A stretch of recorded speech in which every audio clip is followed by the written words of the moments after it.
二战后的西德阳光灿烂，一切都呈现着欣欣向荣的迹象。少年沃夫与母亲、妹妹还有继父一起过着平静的生活。沃夫的母亲已经怀上了继父的孩子。平日里，沃夫与母亲有着超越普通母子间的亲密关系，这使得继父对他抱有敌意。一天，正当沃夫与一群好友在房间里看不雅杂志时，被继父发现了。继父对着沃夫破口大骂，还动手打了他。好在母亲冲进来制止了继父。继父借了这个由头，决定将沃夫送去感化院，也就是改造不良少年的地方。而怀有身孕的母亲对管教沃夫也有些力不从心，所以赞同了继父的决定。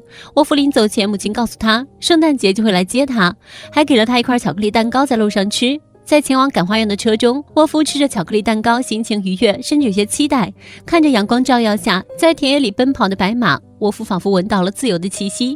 殊不知，他的噩梦才刚刚开始。到达感化院后，院长慈祥地坐在门口。沃夫友好地与院长打了招呼，忽然不知这伪善的大门背后隐藏着怎样残酷的现实。进入感化院后，沃夫发现里面的少年个个拉帮结派，随意欺负弱小。其中一个大个子是这帮少年的首领，他带头欺负了一个孩子马蒂斯。沃夫看不下去，为了替马蒂斯解围，挺身而出，却被大个子打了一顿。然而马蒂斯非但不领情，还指责了沃夫。另一位黑人小哥安东却对沃夫的英雄举动十分赞赏，主动对沃夫示好，想与沃夫结盟，但沃夫拒绝了。第二天，大个子告诉沃夫，在感化院，你必须顺从才能生存。感化院中不仅有孩子与孩子之间的拉帮结派互相斗殴，还有两个监管来压榨他们，一个是良心未泯的特拉普，一个是心狠手辣的大兄弟。很快，一群穿着旧工装和胶靴的少年挤在手摇的木车上，顺着林间小道，穿过广阔湖面上的长堤，来到了煤田。他们每天都要在肮脏恶心的煤田里干活，日复一日地挥动着铁锹，沉重而繁琐。由于初来乍到，感化院还没有为沃夫提供靴子，沃夫只得赤着脚干活。两个监管每天会监督孩子们的劳动，谁敢稍有懈怠就会招致监管的打骂，甚至有可能所有人取消晚饭。休息的间隙，他们有的瘫坐在堤坝边，有的依靠在锈栏杆上，低着眉，抽着烟，发着呆，一语不发，脸上挂满了黑泥。收工回去的途中，车上的人满脸的疲惫和无动于衷，唯有沃夫眼光闪烁。艰苦的生活让他萌生了一个逃跑计划。然而奋力逃跑的他最终发现自己身处沼泽的包围，连岸上围观的监管都不屑于放狗来追，只是淡淡的说了句快点回来吧。被抓回来的沃夫害得所有孩子失去了当天的晚饭，大个子带着孩子们将他殴打了一顿，就连马蒂斯与安东也加入了这次暴行。沃夫趴在地上，始终没有失去心中的信念。晚上，大个子告诉沃夫，离开只不过是虚妄的幻想，父母是不会来接他的。然而沃夫始终相信，圣诞节母亲就会来接他。第二天在路上，他们偶遇了院长的女儿小花，小花长得楚楚动人，袅袅婷婷。沃夫得知小花可以与邮递员接触后，便跟随小花来到了小树林中，恳求小花帮他把一封求助信寄给母亲。这时院长出现了，小花立刻说是沃夫在骚扰自己，以此来转移院长的注意力，手中却将沃夫要寄的信带走了。沃夫这一次又害得大家没有晚饭吃了。也许大个子觉得揍沃夫都揍累了，这次没有揍他，而是质问他身后的这些孩子该如何挨过明天呢？原来大个子本质不坏，他的出发点是为了保护这些比他小的孩子们。沃夫开始愧疚了起来，他决定冒险去院长的番茄园偷番茄给大家充饥，但却被院长发现了。沃夫再次遭到了毒打，然而他手中还是紧紧攥着4根番茄。被大个子抱回来的沃夫已经遍体鳞伤。经历这一次，大家开始接受了沃夫。不久，沃夫写给母亲的求助信还是落到了院长的手中。院长让沃夫在众人面前念了这封信，大家都被沃夫信中传递的情感所感动，同时唤起了他们沉睡的灵魂。他们想要自由，大家对着院长有节奏地呼喊着自由。反抗虽然取得了暂时的成功，却没有获得长久的胜利。很快圣诞节来临，沃夫本以为母亲会来接他，却迟迟没有等来母亲的消息。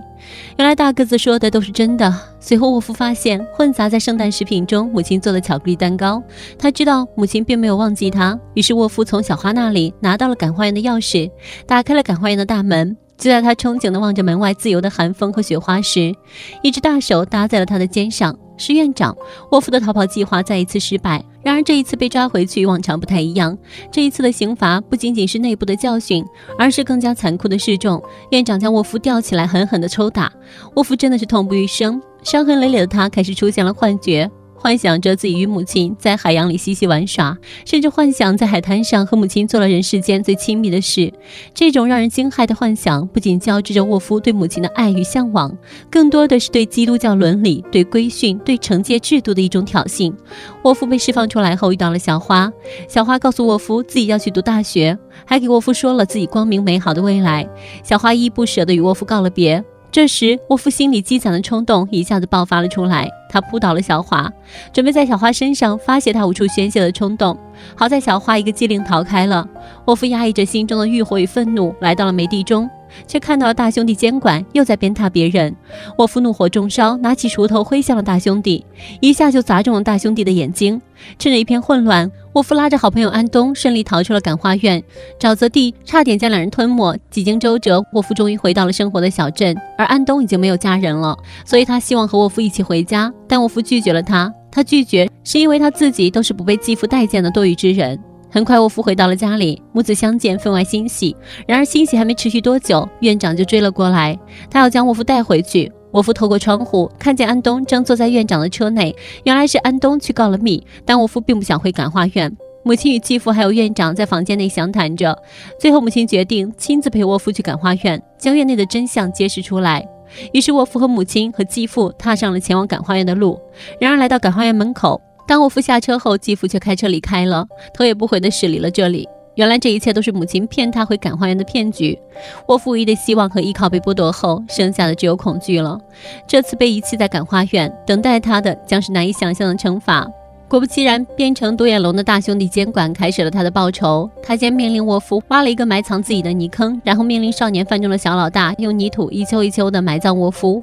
呼救责骂终于阻挡住了小老大愧疚的双手，他跪在地上难以继续。独眼监管一把夺过铁锹，直到一丘一丘的泥土掩盖住沃夫后，他们才离去。此时一双穿着皮靴的大脚走到了泥坑边上，竟然是苦大仇深的院长。他蹲了下来，用双手一点一点拨开沃夫脸上的泥土，救下了沃夫。沃夫不断的颤抖，依偎在院长不知凶恶还是善良的怀抱当中。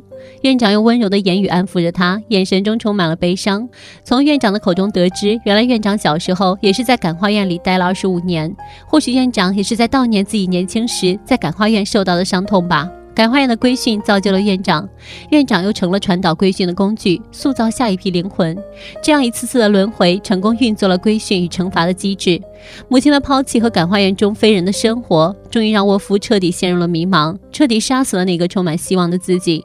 从这时起，沃夫成为了一具行尸走肉，乖乖地服从命令，用顺从换口饭吃。院长对沃夫的变化十分满意。沃夫回到宿舍，发现安东在难以摆脱的良心谴责中上吊自杀了。大家满怀悲痛地读着他留下来的遗书，大家都被安东的死所触动。然而大兄弟监管却对此漠不关心，将原因归结于安东过于懦弱，还口出恶言，命令大家立即出去劳动。这终于引发了众怒，大个子带着众人反抗大兄弟。趁着这股乱象，许多人逃跑了。然而曾经做梦都想要逃离这里的沃夫却选择了留下。也许感化院的意志已经成功地植入了他的头脑，他知道反抗就像挥拳攻击空气一样没有意义。规训与惩罚的力量终于成功地塑造了精神的枷锁，让他无处可逃。几年后，沃夫在这里掌权，控制并欺负着新一批少年，他成为了新的大个子，丢失了自己。直到沃夫的继父意外去世后，他才被允许可以回家了。这时的沃夫对于回家的渴望已经没有那么深了。临走前，院长给予了他道别的话，说出去以后要好好的使用在这里学会的一切。沃夫沉默地听完后，平静地上了车。他终于又一次回到了家里。走进院子，他看见了母亲的身影，看到了花园里的餐桌，以及母亲为迎接他而烘烤的巧克力蛋糕。在明媚的阳光下，未曾谋面的弟弟来到了沃夫的面前，怯怯地望着他，就像望着突然闯进来的陌生人那样。沃夫这才意识到自己有了弟弟。时过境迁，他蓦然觉得这个家在自己不在的时候已经达到了一种和谐的平衡。他不再是妈妈唯一的儿子了，也找不到自己的位置了。最后他默默地用餐纸包了一块巧克力蛋糕，然后匆匆离开。只是他突然顿生迷茫之感，习惯了感化院生活的自己已经对这个世界感到陌生。天地偌大，何处是他的容身之处呢？路上他遇到了昔日的好友，生活没有改变他们还是那样的洋洋自得，毫无阅历。沃夫找好友借了点路费，可就在借钱时，另一位好友却戏谑地抢走了他手上的巧克力蛋糕，却反被沃夫打他一拳，莫名地捂着被打折的鼻梁。沃夫坐上了林间的公车，窗外树影倒退，只见2辆感化院的手摇木车正运着10几个少年从桥下徐徐经过。沃夫仿佛看到了曾经的自己，又仿佛看到了那些少年的未来。沃夫未来的生活到底会怎样呢？我们不得而知。或许以后无论他走到哪里，都摆脱不了噩梦的纠缠吧。又或许他会慢慢的忘了他，忘记曾经的伤痛。失去爱和自由的灵魂，能治愈的就只剩下时间了。好了，本期的故事就到这儿啦，记得点赞、转发、关注哦，小伙伴们，下期再见。